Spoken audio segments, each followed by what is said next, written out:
रामकृष्ण हरी माऊली. ज्ञानेश्वरी अध्याय पहिला, ओळी 143 ते 145 चा अभ्यास आजच्या व्हिडिओमध्ये करण्यात आलेला आहे.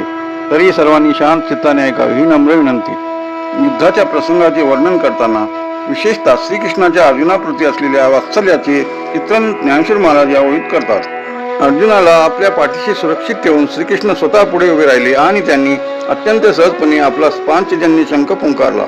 ज्ञानेश्वर महाराज इथे सुचवत आहेत की जो भक्तिभावाने ईश्वराला शरण जातो त्याचे रक्षण करण्याची जबाबदारी ईश्वर स्वतः घेतो. अर्जुन रथात मागे असला तरी श्रीकृष्ण त्याचे ढाल बनून पुढे उभे आहेत. हा श्रीकृष्णाचा भक्तवत्सल स्वभाव या ओळीतून अधोरेखित होतो. परी तो महाघोषू थोर गात तसे गैरू जैसा उदयला लोपी दिनकरू नक्षत्रांते. जेव्हा महाभारताच्या युद्धभूमीवर भीष्म पितामहांच्या विजयाचा घोष करणारा शंख वाजला तेव्हा त्या परिस्थितीचे वर्णन या ओळीमध्ये केलेले आहे. प्रथम आपण याचे शब्दार्थ पाहू. महाघोषू थोरू याचा अर्थ तो शंखाचा आवाज अत्यंत मोठा आणि प्रचंड होता.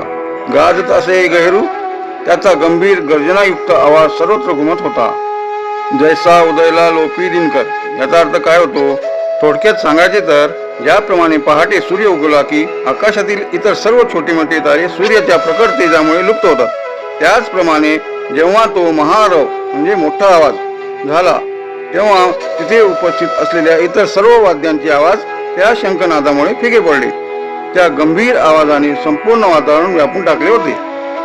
तैसे तुरुबंबाळू होते कौरवदळी गाजत होते ते अर्पोनी नोके होते गेले तेथ. ज्ञानेश्वर महाराज या ओळीतून भीष्म पितामहांच्या पराक्रमाचा आणि त्यांच्या शंखाच्या प्रभावाचा उल्लेख करीत आहेत. या ओळीचा पुढील प्रमाणे अर्थ होतो. ज्याप्रमाणे वादळाचे वारे सर्व दिशांना गर्जना करत सुटतात त्याचप्रमाणे कौरवांच्या सैन्यात जे शूरवीर आणि योद्धे मोठ्या गर्वाने गर्जना करत होते ते भीष्मांच्या शंखनादामुळे एकदम शांत झाले.